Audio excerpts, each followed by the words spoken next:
तो एक तो जजों में कहीं ना कहीं मुझे लगता है अहंकार आ गया है कि अरे मेरा कौन क्या करेगा। व्यवस्था में पूरी व्यवस्था एक्चुअली सड़ गई है व्यवस्था हमारा वीडियो से जी।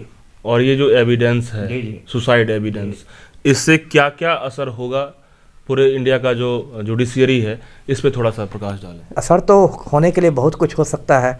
अब अगर अदालतों में इतना तरह का भ्रष्टाचार रहेगा जिसको न्याय का मंदिर कहते हैं और बहुत इज्जत के साथ देखा जाता है। अभी तो एक दिलचस्प बात है कि जो न्याय की देवी थी भारत में, उसको अभी थोड़ा स्वरूप बदला गया है। पहले वो आंख पर पट्टी बांधे रहती थी, उसकी पट्टी खोल दी गई है और पहले उसके एक हाथ में तलवार रहती थी, तलवार हटा के संविधान को पकड़ा दिया गया है। अभी तो सीधा तत्कालिक असर ये होना चाहिए कि इलाहाबाद हाई कोर्ट को जो जौनपुर की जज है रीता कौशिक, उसको तुरंत छुट्टी पर भेजना चाहिए और इसकी जांच होनी चाहिए। इसे जांच में कुछ साबित होना तो मुश्किल है क्योंकि रीता कौशिक तो एक सिरे से खंडन कर देगी और जिसने इल्ज़ाम लगाए हैं वो इस दुनिया में है नहीं, तीसरा कोई गवाह है नहीं। तो सर वीडियो जो है उसका कोई मतलब नहीं होता?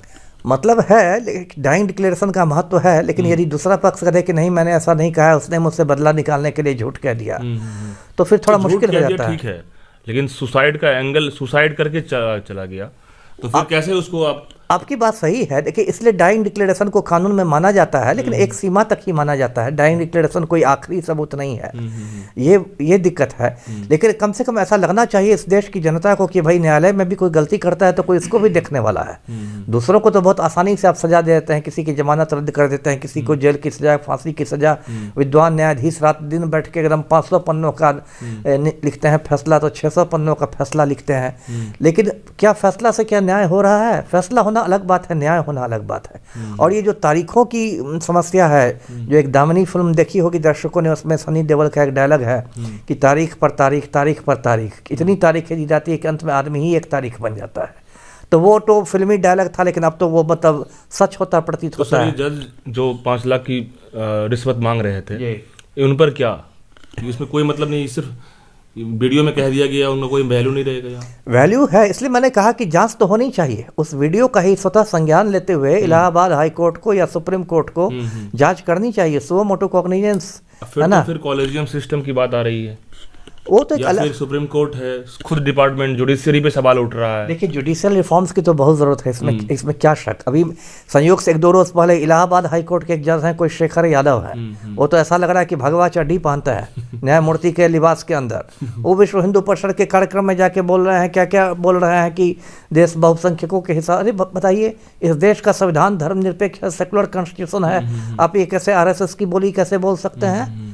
कैसे बोल सकते हैं? देखिए, एक तो दिक्कत क्या है कि हाई कोर्ट और सुप्रीम कोर्ट के जजों को हटाने की जो प्रक्रिया है संविधान में, महाभियोग जो है, जिसको इंग्लिश में इम्पीचमेंट कहते हैं, वो बहुत जटिल है। आज़ादी के बाद एक भी न्यायमूर्ति नहीं हटा इम्पीचमेंट के रास्ते।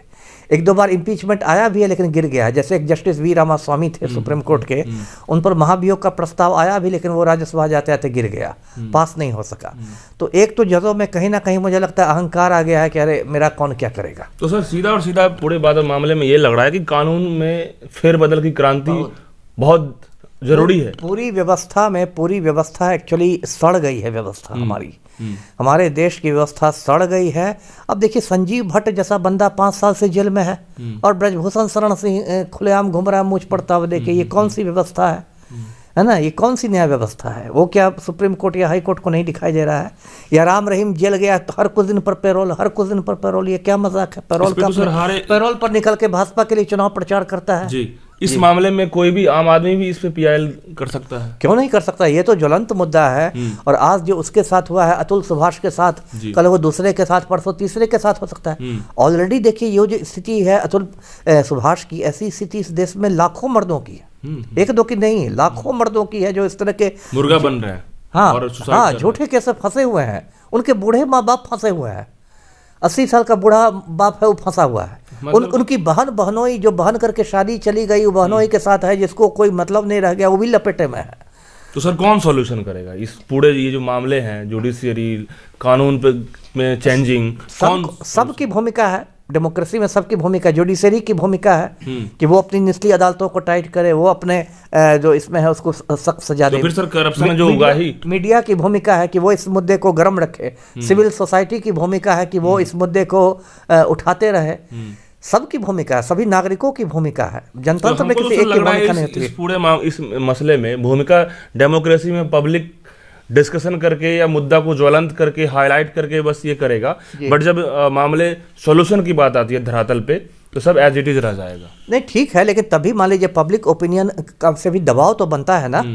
मान लीजिए मीडिया है, पब्लिक ओपिनियन है, इसको लेके एक दबाव तो बनेगा ना, बहुत बड़ा दबाव बनेगा, बहुत बड़ा दबाव बनेगा। तो जब दबाव बनेगा, कैसे देखिए निर्भया के साथ गैंग रेप हुआ था, उसको लेके कितना देश भर में हंगामा हुआ, उसका नए नए कानून बने, फांसी की सजा हुई, पूरा देश हिल गया। तो सर इसमें सुप्रीम कोर्ट सीधे जो है एक्शन में ले सकता है? अरे सुप्रीम कोर्ट तो सुप्रीम कोर्ट है, वही तो मैं बोल रहा हूं। उस पर को कौन रोके? उसको तो उसको तो देखिए अथाह शक्तियां हैं। सुप्रीम कोर्ट को तो संविधान क्या कर सकती है सुप्रीम कोर्ट? क्या नहीं कर सकता है सुप्रीम कोर्ट? सुप्रीम कोर्ट तो सुप्रीम कोर्ट है, उसको स्वतः संज्ञान लेने का अधिकार है, सुओ मोटो कॉग्निजेंस का अधिकार है। बिना PIL के वो पूरे मामले की जांच के आदेश दे सकता है, किसी जज को टांग सकता है, किसी को ये कर सकता है, उस केस को, पूरे जौनपुर केस को अपने यहाँ मंगा सकता है। सुप्रीम कोर्ट तो सुप्रीम कोर्ट है, उसके तो अधिकार का कोई यही नहीं है। साहिबा जो है यहाँ पे उनको टांग सकता है, एकदम टांग सकता है, उनको बर्खास्त कर सकता है, नहीं तो सारा मतलब बर्खास्त तो नहीं कर सकता है, उनका सारा जुडिशियल वर्क ले सकता है। एक ये भी मैं दर्शकों को बता दूं कि ठीक है, महाभियोग की प्रक्रिया बहुत जटिल है और ऐसे किसी को नहीं बर्खास्त किया सकता है, लेकिन एक वो तरीका होता है कि हाई कोर्ट और सुप्रीम कोर्ट के जज यदि ये करें तो उनसे सारे जुडिशियल वर्क छीन लिए जाते हैं। ठीक है, आप जज बने रहिए, कुर्सी पर बैठे रहिए, लेकिन एक भी केस की आप सुनवाई नहीं कर सकेंगे, तो वो भी एक बहुत अपमानजनक दंड होता है। लोग अमूमन सर डरते हैं कि जज पे टीका टिप्पणी करना, नहीं जज है वो कुछ भी कर सकता है, असीमित पावर है, कंटेम्प्ट वाली लाठी जी। लेकिन अब तो सर खुलेआम बात करेगा, होगा। देखिए एक मतलब कहावत है इंग्लिश में कि respect is commanded not demanded. इज्जत है ना, वो कमांड की जाती है, वो डिमांड नहीं की जाती है। यदि सुप्रीम कोर्ट ये चाहता है कि इस देश के लोग न्यायालय की इज्जत करें, न्यायपालिका की इज्जत करें, तो न्यायमूर्तियों को ऐसा आचरण करना पड़ेगा कि लोग उनको इज्जत दें। खाली आप एक काला कोट पहन लीजिए और एकदम विग लगा लीजिए और विद्वान न्यायमूर्ति बन के घूमने लगिए, तो इससे आप इज्जत नहीं पाइएगा। यदि ऊपर से इज्जत दे भी देगा डर के, तो मन ही मन आपको गालियां सुनाएगा। तो ओवरऑल सुप्रीम कोर्ट में ही भरोसा है सर अब इस मामले में? अब भरोसा मैंने कहा ना, सब पर, सबको से हमारी उम्मीद है। सुप्रीम कोर्ट को काम करना चाहिए, संसद को काम करना चाहिए, इस पर बहस होनी चाहिए, उन कानूनों को देखना चाहिए। यदि कानून में कोई संशोधन की जरूरत हो तो उसको देखना चाहिए। सिविल सोसाइटी की भूमिका है, वो दबाव बनाए।